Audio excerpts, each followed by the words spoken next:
Hello everyone, आपका स्वागत है मेरे चैनल फुजोशीलम में। आप लोग कैसे हैं? आई होप कि आप लोग ठीक होंगे। तो चलिए हम अपनी स्टोरी की स्टार्टिंग करते हैं। विंग जो कि देखता है उसको किसी अननोन नंबर से कॉल आया है। विंग पहले तो सोच में पड़ जाता है, फिर वो कॉल पिक कर लेता है और कहता है हेलो। तभी दूसरी तरफ से आवाज़ आती है विंग।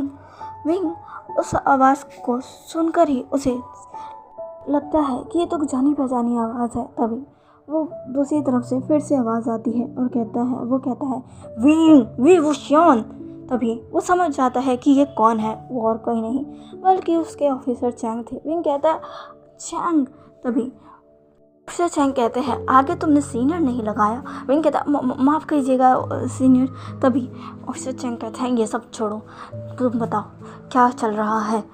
तभी विंग कहता है सब कुछ ठीक चल रहा है। ऑफिसर चैंग कहते हैं उसे तुम पर शक तो नहीं हुआ? विंग कहता है नहीं, अभी तो बिल्कुल भी नहीं। तभी ऑफिसर चैंग कहते हैं गुड। ऑफिसर चैंग कहते हैं अब आगे क्या होने वाला है? विंग कहता है अब आगे वही होगा जो हमने प्लान किया था, मैंने आपको बताया था ना। अब सबसे पहले उस पार्शिन को पर्दाफाश करना है, उसे यहाँ लेकर आना है और फिर उसके साथ ही हम उसको भी पकड़ लेंगे। एक तीर से दो निशाने। ऑफिसर चैंग कहते हैं संभल कर, ये बहुत खतरनाक है। विंग कहता है मुझे पता है और आपको तो पता ही है मुझे खतरों से जूझने का कितना ज़्यादा शौक है। ऑफिसर चैंग कहते हैं तुम भी ना। ऑफिसर चैंग कहते हैं चलो ये सब छोड़ो, मुझे जल्दी से जल्द बताना अगला एक्शन कब लेना है, हमें कब वो चीज़ करनी है। विंग कहता है बस मुझे कुछ दिन और दे दीजिए, मैं उसके सारे ठिकानों के बारे में अच्छे से पता कर आपको बता दूंगा और हम जल्दी ही एक्शन लेंगे। वैसे भी ये काम कर मुझे उस वांग जी की नज़र में और अच्छा बनना है और उसका ट्रस्ट जीतना है। तभी उसे चैंग कहते हैं हाँ, और ये तुम्हें जल्द से जल्द करना है। विंग कहता है मैं कोशिश करूँगा कि मेरा ये काम जल्द से जल्द ख़त्म हो जाए। अगर पाकशिन जल्दी आ गया तब तो ये जल्दी ख़त्म हो जाएगा, मुझे बस उसे कैसे भी लाना है। चैंग कहता है गुड लक। विंग कहता है शुक्रिया, और अब मैं रखता हूँ, मुझे बहुत नींद आ रही है, मैं बहुत थक गया हूँ, मैं सोने जा रहा हूँ। ऑफिसर चैंग कहते हैं क्या? विंग कहता है हाँ, वो ओमेगा सच में बहुत कूल है, आप जानते नहीं आज उसने मेरे साथ क्या किया। तभी ऑफिसर चैंग कहते हैं क्या उसने तुम्हें हर्ट किया? तभी कहते हैं आपने बिल्कुल सही गैस किया है। तभी ऑफिसर चैंग कहते हैं क्या उसने तुम्हें हर्ट किया है? विंग कहता है नहीं, उसने मेरे को फिज़िकली तौर पे हर्ट तो नहीं किया है, पर हाँ उसने मुझसे आज बहुत काम करवाया है और मैं बहुत थक गया हूँ और मैं सोना चाहता हूँ। ऑफिसर चैंग कहते हैं ठीक है सो जाओ। ऐसे कहकर ऑफिसर चैंग फ़ोन कट कर देते हैं। विंग कहता है अब इन्हें क्या हुआ, चलो छोड़ो, मैं अपने आप को थोड़ा रेस्ट दे दूँ।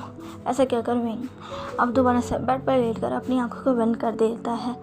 अब यहाँ विंग को वांग जी के साथ काम करे 1 हफ्ता हो चुका था। इन 1 हफ्तों में विंग ने पाकशिन के काफ़ी ठिकानों के बारे में अच्छे से पता कर लिया था और उसने वांग जी को बता दिया था कि अब वो इन सारे इलीगल कामों को डिस्ट्रॉय कैसे करेगा, जिससे पाकशिन को यहाँ आने के लिए मजबूर होना ही पड़ेगा। विंग की बात सुनकर वांग जी भी विंग से इम्प्रेस हो जाता है और अब बारी थी एक्शन लेने की। वांग जी कहता है क्या ये सब ठीक रहेगा? विंग कहता है तुम मुझ पर भरोसा कर सकते हो। वांग जी विंग की तरफ घूरता है। विंग कहता है मुझे बार बार ऐसे मत देखा करो, अगर मुझे ऐसे ही घूरते रहोगे ना तो तुम्हें मुझसे प्यार हो जाएगा। और हाँ, मैं तुम्हें बता देना चाहता हूँ मैं अभी ये प्यार व्यार के चक्कर में नहीं पड़ना चाहता, इसलिए आई एम सॉरी, मैं तुम्हें डेट नहीं कर पाऊँगा।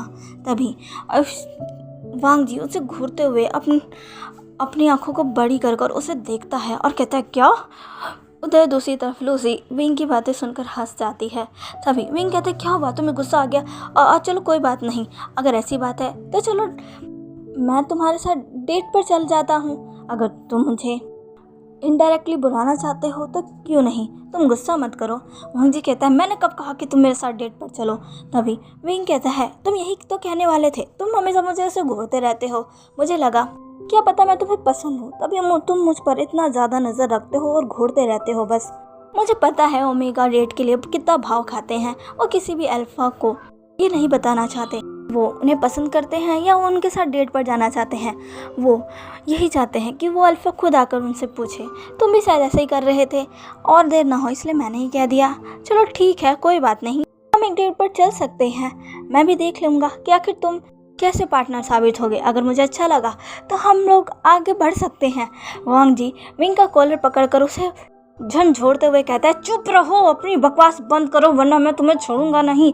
तुम क्या ये बकवास करते करते पूरे दिन थकते नहीं हो क्या? विंग कहता है, अरे छोड़ो मुझे, ये क्या कर रहे हो? लूसी जो कि वांग जी को देखती है और वो भी अब दोनों के पास आती है और वांग जी को विंग से दूर करते हुए कहती है, बॉस बॉस बॉस रुक जाइए, बॉस रुक जाइए, क्या कर रहे हैं? ऐसा कहते हुए वो वांग जी को विंग से दूर करती है। वांग जी कहता है, इस इंसान को बोलो कि अपना मुंह बंद रखे, जब देखो तब उल्टी सीधी बातें बोलता रहता है। तभी विंग ने कहा, मैंने क्या कहा? मैंने कुछ गलत थोड़ी ना कहा। अब तुम एक ओमेगा हो, मैं एक अल्फ़ा हूँ, और एक ओमेगा अगर एक अल्फ़ा को बार बार ऐसे घूरता रहेगा तो उस अल्फ़ा को तो लगेगा ही ना, शायद वो उसमें इंटरेस्टेड है। मुझे भी यही लगा। वैसे भी मैं इतना ज़्यादा हॉट सेक्सी एंड हैंडसम हूँ, सारी ओमेगा मेरी दीवानी हैं, तो अगर तुम भी एक ओमेगा हो तो मुझे लगा तुम्हें भी मैं पसंद हूँ। वांग जी कहता है, अपनी बकवास बंद करो, तुम जैसा बास्टर्ड मुझे कभी पसंद नहीं आ सकता। विंग कहता है, क्या? वांग जी कहता है, हाँ, तुम जैसा वाहियात कैरेक्टरलेस इंसान किसी का पार्टनर बनने के लायक ही नहीं है। मुझे तुम जैसे अल्फा से नफरत है, नफरत नफरत नफरत, सिर्फ नफरत है। विंग कहता है, क्या? तुमने मुझे वाहियात और कैरेक्टरलेस कहा? ओह लैन वांग जी, तुम मेरी बात ध्यान से सुनो। अगर मैं वाहियात और कैरेक्टरलेस हूँ ना, तो तुम भी एक ऐसे ओमेगा हो जो कि बहुत ही ज़्यादा रूड, अनफ्रेंडली और जिसे कोई भी अल्फ़ा डेट करने से पहले या उसे अपना पार्टनर बनाने से पहले अपनी जान देना पसंद करेगा, क्योंकि तुम किसी के पार्टनर बनने के लायक ही नहीं हो। मैं नहीं, तुम हो जो किसी के पार्टनर बनने के लायक नहीं हो। अगर तुम्हारा ऐसा ही बिहेवियर रहा ना तो फ्यूचर में कोई भी तुमसे शादी करेगा ही नहीं। शादी क्या, कोई तुम्हारे पास तक नहीं आएगा। वांग जी विंग की तरफ घूर कर देखता है और कहता है, यही मैं चाहता हूँ, मेरे पास कोई ना आए और तुम जैसे बेवकूफ़ और कैरेक्टरलेस अल्फाज तो बिल्कुल भी नहीं। ऐसा कहकर वांग जी विंग की तरफ गुस्से में घूर रहा था। विंग भी वांग जी की तरफ गुस्से में घूर रहा था। दोनों की इतने ज़्यादा गुस्सैल फेस को देखकर लूसी जो कि कंफ्यूज हो जाती है कि अब उसे क्या करना चाहिए। दोनों ही एक दूसरे पर भड़के हुए थे। लूसी अब बीच में आकर कहती है, शांत हो जाओ बॉस, आप शांत हो जाइए। विंग तुम भी शांत हो जाओ। ये आप क्या कह रहे हैं? हम तो यहाँ काम के लिए डिस्कस करने आए थे ना, और आप दोनों एक दूसरे से लड़ने लगे। हमें लड़ना नहीं चाहिए, हम जिस काम के लिए आए थे हमें उस पर फोकस करना चाहिए। वांग जी कहता है, इस इंसान को कह दो कि अपना मुंह बंद रखे, वरना अगर एक बार मैंने अपना आपा खो दिया ना तो फिर देख ला मैं इसके साथ क्या करूँगा। विंग कहता है, ओह क्या करोगे तुम मेरे साथ? जब से मैं यहाँ आया हूँ मैंने कितनी बार देखा है तुम बस मुझे धमकी देते रहते हो। तुमने क्या सोचा मैं तुम्हारी धमकियों से डर जाऊँगा? मैं बिल्कुल भी नहीं डरता तुम्हारी इन धमकियों से। जी कहता है, तुम? तभी लूसी कहती है, प्लीज़ शांत हो जाओ, शांत हो जाओ, प्लीज़ शांत हो जाओ, मुझे परेशान क्यों कर रहे हो? बॉस प्लीज़ शांत हो जाइए। विंग चुप करो। विंग कहता है, लूसी तुमने देखा ना? लूसी कहती है, प्लीज़ विंग शांत हो जाओ, प्लीज़ प्लीज़ तुम तो मेरी बातों को मानो। विंग लूसी को देखकर शांत हो जाता है और कहता है, लूसी एक तुम भी तो हो जो मेरी हमदर्द हो। सच में तुम बहुत परफेक्ट ओमेगा हो। तुम किसी की पार्टनर बनोगी ना तो वो इंसान बहुत खुश रहेगा। तुम बहुत अच्छी हो, कम से कम तुम इसकी तरह तो नहीं हो, तुम इसके साथ रहती हो, पर तुम में इसकी एक भी बात नहीं दिखी मुझे आज तक। ये बहुत अच्छी बात है। ऐसे कहकर विंग लूसी को देखने लगता है। वांग जी को ये सुनकर बहुत गुस्सा आता है। तभी विंग कहता है, वैसे लूसी क्या तुम आज फ्री हो? लूसी कहती, क्या? तभी विंग कहता है, तुम मेरे साथ डेट पर चलो ना। मैंने किसी को ऑफ़र दिया था पर वो तो अपने ही घमंड में है, तो अब मैं उसके साथ कहीं नहीं जाने वाला। तुम मेरे साथ चलोगी? अगर तुम मेरे साथ चलोगी तो मुझे बहुत खुशी होगी। ऐसे कहकर विंग अपनी प्यारी सी स्माइल देकर लूसी की तरफ देखने लगता है और लूसी विंग को देखकर ऑकवर्ड से स्माइल करने लगती है। फिर वो वांग जी की तरफ देखती है जो कि विंग को गुस्से में घूर रहा था। तभी विंग लूसी की तरफ देखकर कहता है, लूसी बताओ ना। लूसी कहती है, विंग पहले हम वो कर ले जो कि हम करने आए थे, यानी कि अपना काम। विंग कहता है, लूसी तुम भी ना हर वक्त काम काम काम, चल कोई बात नहीं, आज नहीं, पर हम डेट पर ज़रूर चलेंगे, तुम मेरे साथ चलोगी ना? तभी लूसी कहती है हाँ ठीक है चलो, अभी हम काम कर लें। विंग कहता है ठीक है, लेकिन उसे बोल दो वो मुझसे ऐसे बात ना करे, मुझे पसंद नहीं। लूसी कहती है हाँ ठीक है, वो नहीं करेंगे, पहले तुम बैठो ना। विंग अब बैठ जाता है। लूसी वांग जी की तरफ देखते हुए कहती है प्लीज़ वांग जी बैठ जाओ, तुम क्या कर रहे हो? वांग जी कहता है मैं इसे छोड़ूंगा नहीं, मैं इसे मार डालूंगा। तभी लूसी कहती है प्लीज़ शांत हो जाओ। देखो वो तुम्हें कितनी सारी इन्फॉर्मेशन ला के दे रहा है। अब मुझे भी लगता है कि हम जल्दी ही पाक शीन को यहाँ लाने में कामयाब हो जाएंगे और फिर तुम अपना बदला ले सकते हो। वांग जी देखो वो तुम्हारी कितनी मदद कर रहा है, अगर वो नहीं रहेगा तो फिर हम ये काम नहीं कर पाएंगे, तुम भी ये जानते हो ना। थोड़ा सा तुम भी शांत हो जाओ, कोऑपरेट कर लो वांग जी। वांग जी जो कि गहरी सांस लेता है और कहता है लूसी कहती है प्लीज़ वांग जी कहता है ठीक है। ऐसे कहकर वांग जी भी बैठ जाता है।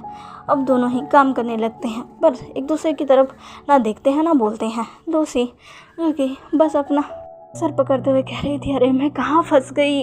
अब कुछ दिन और बीत जाते हैं और अब वक्त था उनके प्लान को अंजाम देने का। वांग जी कहता है सब कुछ रेडी है। तभी विंग कहता है तुम फिक्र मत करो, मैंने कहा ना मुझ पर भरोसा करो, सब कुछ रेडी है, अब बस तुम अपनी आँखों से सब बड़े मंजर को देखो। तब विंग वांग जी को सबसे पहले एक स्कूल की सीसीटीवी फुटेज दिखा रहा था, जहाँ पर उस कई सारे बच्चे थे, टीचर्स थी, लेकिन कोई नहीं जानता था कि उस स्कूल के नीचे एक बेसमेंट है जहाँ पर वो ड्रग सप्लाई का काम होता है। वो जगह इसलिए चुनी थी क्योंकि वहाँ पर किसी का शक ही नहीं जा सकता। विंग कहता है अब देखना क्या होता है। कुछ ही देर में उस जगह पुलिस की रेड पड़ जाती है, जहाँ से पुलिस को वहाँ से बहुत कुछ मिलता है, कई सारी चीज़ों के बारे में पता चलता है, जिसमें पुलिस को ये जानकारी मिलती है कि वहाँ पे ड्रग सप्लाई का काम हो रहा था। वो लोग इन बच्चों की हेल्प लेकर इनसे ड्रग सप्लाई किया करते थे और लोगों की नज़र में ऐसा दिखाया करते थे कि ये स्कूल है और वो बस बच्चों को पढ़ा रहे हैं और बाहर बच्चों को अलग अलग चीज़ों की जानकारी देने के लिए ले जा रहे हैं, जैसे पिकनिक के लिए। लेकिन ये सब उनका काला धंधे को आगे बढ़ाने के लिए था। बच्चे को टूर के नाम पर ले जाते थे और उनको अलग अलग जगहों पर भेजकर ड्रग सप्लाई किया करते थे और बच्चे पर तो किसी का शक भी नहीं जा सकता। वहाँ पर जैसे ही पुलिस की रेड पड़ती है सारे ही चौंक जाते हैं, क्योंकि इस जगह पर तो किसी का शक भी नहीं जा सकता और किसी को इस जगह के बारे में पता ही नहीं है। सारी चीज़ों को सील कर दिया जाता है, सारे ड्रग्स को हटा लिया जाता है, वहाँ जितने भी वर्कर्स थे काम कर रहे थे सबको बंद कर दिया जाता है, यहाँ तक कि टीचर्स को भी पकड़ लिया जाता है। जिन पेरेंट्स के बच्चे वहाँ पढ़ते थे उन पेरेंट्स को बुलाकर उन्हें उनके बच्चे सौंप दिए जाते हैं और उनको भी इन सारे काले कामों के बारे में बता दिया जाता है। वो पेरेंट्स बहुत ही शॉक थे कि वो अपने बच्चे को ऐसे स्कूल में पढ़ा रहे थे जहाँ से उनके बच्चों के साथ ये सब हो रहा था, उनके बच्चों के द्वारा इतने घटिया कामों को अंजाम दिया जा रहा था। वो लोग बहुत शॉक थे। सारे बच्चे तुरंत ही उस अपने मॉम डैड के साथ वहाँ से चले जाते हैं और वो जगह पूरी तरीके से सील हो चुकी थी। वहीं कहता है कैसा लगा, अब ये जगह पूरी तरीके से तबाह हो चुकी है, ये पुलिस के अंदर आ चुकी है। हाँ जी कहता है ये बस एक जगह है, बाकी जगहों का क्या? वहीं कहता है वो भी जल्दी ही तबाह होने वाले हैं। धीरे धीरे पाक शिन की बहुत सारी चीज़ें तबाह होने चली थी, जैसे उनके बार में भी पुलिस की रेड पड़ चुकी थी। उनकी एक बिल्डिंग उसमें आग लग चुकी थी, जिसमें उसकी कई सारी कीमती चीज़ें रखी हुई थी और पाक शिन के ऐसे कई सारे जगहें थी जहाँ पर वही ने या तो पुलिस की रेड पकड़वा दी थी या पर उसे सीधा तबाह कर डाला था। वांग जी ये सब देखकर खुश हो रहा था। विंग कहता है अब तो तुम खुश हो ना? वांग जी कहता है क्या तुम्हें लगता है ये देखकर वो आएगा? विंग कहता है डेफिनेटली उसे आना पड़ेगा, ये सारी जगहें उसके लिए बहुत इम्पोर्टेंस थी। अब ये सारी जगहें तबाह हो चुकी है तो उसे आना ही पड़ेगा। वांग जी कहता है मैं चाहता हूँ वो जल्द से जल्द आए। विंग भी कहता है वो जल्द ही आएगा, देख लेना। वांग जी उसकी तरफ देखता है, वो स्माइल करता है। विंग भी वांग जी को देखकर स्माइल करता है। इधर दूसरी तरफ कोई इंसान अपने सामने लगे टीवी पे वो सारी चीज़ें देख रहा था जो विंग ने की थी और अब वो बहुत गुस्से में आ गया था, बहुत ही ज़्यादा। वो अपनी सामने रखी सारी चीज़ों को तोड़ रहा था। उसने टीवी को भी तोड़ दिया था और चीख रहा था, चिल्ला रहा था और कह रहा था, ये सब कैसे हुआ, ये सब कैसे हो सकता है, किसने किया, ये किसने किया। तभी उसका जो असिस्टेंट था वो कहता है, मास्टर हमें नहीं पता कि पुलिस को इन सब के बारे में कैसे पता चला, और वो सारी जगहें तबाह कैसे हो गई, उनमें आग कैसे लग गई, कुछ पता नहीं चल रहा बॉस। वो शख्स कि अपनी गन निकाल कर उस पर तान देता है और कहता है, कैसे पता नहीं चल रहा, तुम्हें मेरे हाथों मरना है क्या। तभी वो शख्स कहता है, नहीं बॉस, प्लीज़ प्लीज़ मुझ पर रहम कीजिए प्लीज़। तभी पाक शिन कहता है, पता लगाओ ये सब कैसे हुआ, इतनी जल्दी एक साथ मेरी इतनी सारी चीज़ें कैसे तबाह हो गई।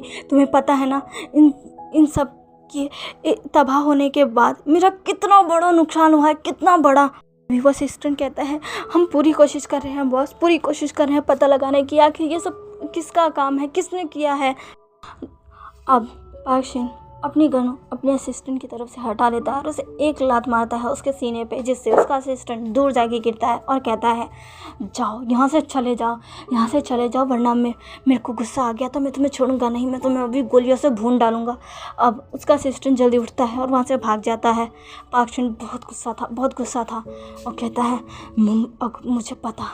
मुझे पता लगाना होगा ये सब किसने किया। एक बार मुझे पता चल जाए फिर मैं उस इंसान को छोड़ूंगा नहीं, मैं उसे गोलियों से भून डालूंगा, अपने इन्हीं हाथों से मार डालूंगा, बस एक बार मुझे पता चल जाए। ऐसे कहकर पाक शिन क्योंकि सामने उसी टीवी की तरफ देख रहा था जिस पर वो सारी चीज़ें देख रहा था, पर उसने उसे पूरी तरीके से ब्रोकन कर दिया था। इधर दूसरी तरफ विंग वांग जी को देखकर कहता है, अब ये सब चीज़ें हो चुकी हैं, वो बहुत गुस्से में होगा, आउट ऑफ कंट्रोल होगा, उससे बर्दाश्त नहीं हो रहा होगा कि आखिर उसके साथ ये सब किसने किया है। अब तुम्हें पता है ना तुम्हें क्या करना है। वांग जी कहता है, मुझे पता है मुझे क्या करना है।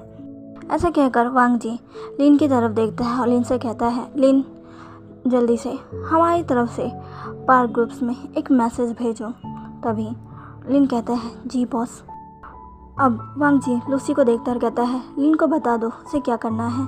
तभी लूसी कहती है, जी। और अब लूसी लिन के पास जाकर बैठ जाती है और लिन और लूसी साथ में काम करने लगते हैं। जल्दी ही लिन पार्क ग्रुप्स में एक मैसेज भेजता है, जो कि जब वहाँ जाता है तब उसे पाक शिन का असिस्टेंट देखकर पूरी तरीके से शौक था। वो जल्दी से पाक शिन की तरफ भागता है। वांग जी जो कि स्माइल कर रहा था, वही विंग कहता है, तुम बहुत खुश लग रहे हो।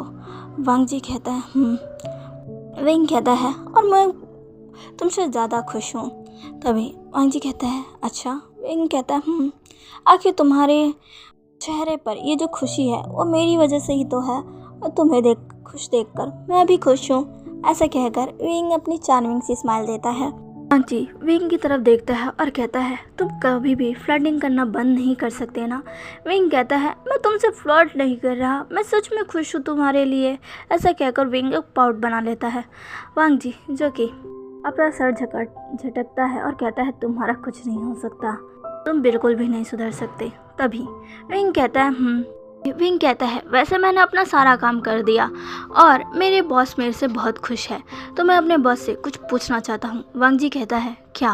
विंग कहता है, अब जब सब कुछ हो ही गया है तो उस पाक शिन का सामना करने से पहले क्या तुम मेरे साथ डेट पर चलोगे। वांग जी ये सुनकर शॉक था। विंग की ये बात सुनकर लिन और लूसी भी अब विंग और वांग जी की तरफ देखने लगते हैं।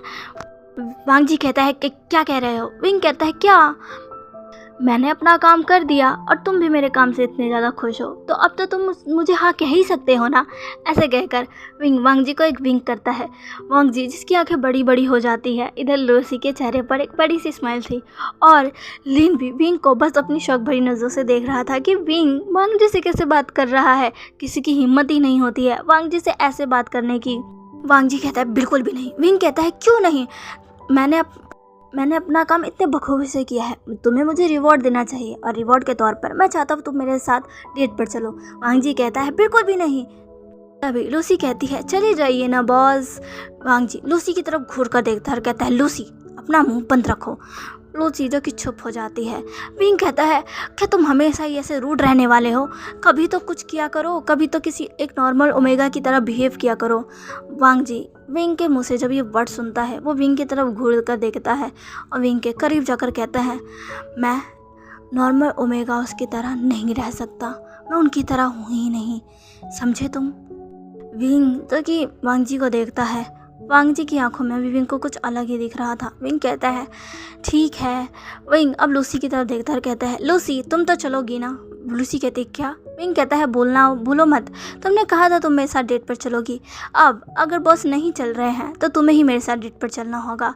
वांग जी जब ये सुनता है तो वो शॉक हो जाता है, उसे एक अजीब सी ही चीज़ महसूस होती है जब विंग लूसी को पूछता है, पता नहीं क्यों, पर वांग जी को ये अच्छा नहीं लग रहा था कि विंग उसे छोड़कर अब किसी और को डेट पर चलने को बोल रहा है। तभी विंग कहता है चलोगी ना लूसी, मैं तुम्हारा आज शाम को वेट करूँगा, आज शाम को ही हम डेट पर जाएंगे। तभी वांग जी कहता है वो कहीं नहीं जाएगी। विंग कहता है क्यों नहीं जाएगी। तभी वांग जी कहता है क्योंकि वो मेरी सेक्रेटरी है, वो मेरे साथ रहेगी। विंग कहता है ऐसा बिल्कुल भी नहीं हो सकता, वो तुम्हारी सेक्रेटरी है, पर शाम को तो उसको छुट्टी दो, आज वो मेरे साथ डेट पर जाएगी। क्यों लूसी। लूसी कहती है मैं क्या बोलूँ। वांग जी कहता है वो नहीं जाएगी। विंग कहता है वो जाएगी। वांग जी कहता है वो नहीं जाएगी। विंग कहता है तुम कौन होते हो उसके लिए फैसला करने वाले, वो डेट पर ना जाए या जाए वो उसका फैसला होना चाहिए, तुम्हारा नहीं। और हाँ मैंने उससे पूछा है, तुमसे नहीं। ऐसे कहकर विंग वांग जी को घूरने लगता है। वांग जी को बहुत गुस्सा आ रहा था। लूसी समझ जाती है कि फिर से गर्मा गर्मी हो चुकी है विंग और वांग जी के बीच, इसलिए वो जल्दी से विंग और वांग जी के पास जाती है और कहती है आज शांत हो जाओ, शांत हो जाओ, मैं बताती हूँ मैं क्या करूँगी। विंग कहता है लूसी तुमने वादा किया था। लूसी कहती है अच्छा ठीक है मैं चलूँगी। वांग जी लूसी की तरफ देखता है। लूसी कहती है माफ़ कीजिए बॉस, पर मैंने विंग से वादा किया था और मुझे तो वादा निभाना होगा ना, इसलिए मैं विंग के साथ जाती हूँ। वांग जी को बिल्कुल अच्छा नहीं लग रहा था, बिल्कुल भी अच्छा नहीं लग रहा था, पता नहीं क्या अच्छा नहीं लग रहा था उसे। लूसी का विंग के साथ जाना अच्छा नहीं लग रहा था या विंग का लूसी के साथ जाना अच्छा नहीं लग रहा। विंग का लूसी के साथ डेट पर जाना उसे अच्छा नहीं लग रहा था, उसे समझ नहीं आ रहा था, पर उसे एक चीज़ कंफर्म थी कि उसे इन दोनों के डेट पर जाने से इशू था, बहुत बड़ा इशू था, पर वो कुछ भी नहीं कह रहा था। वो कहता है जो मर्जी में आए वो करो, ऐसे कहकर वांग जी वहाँ से चला जाता है गुस्से में। लूसी सिर्फ वांग जी को देख रही थी और विंग लूसी को देखकर कहता है थैंक यू लूसी, आज शाम को मैं तुम्हारा वेट करूँगा, ठीक है चलना। लूसी विंग की तरफ देखती है और कहती है चलिए गाइस आज के लिए बस इतना ही। आज का पढ़ो कैसा लगा प्लीज़ प्लीज़ प्लीज़ मुझे कमेंट करके ज़रूर बताइएगा। प्लीज़ मेरे चैनल को लाइक सब्सक्राइब एंड शेयर कर दीजिएगा। मिलते हैं इसके नेक्स्ट पार्ट में, बाय।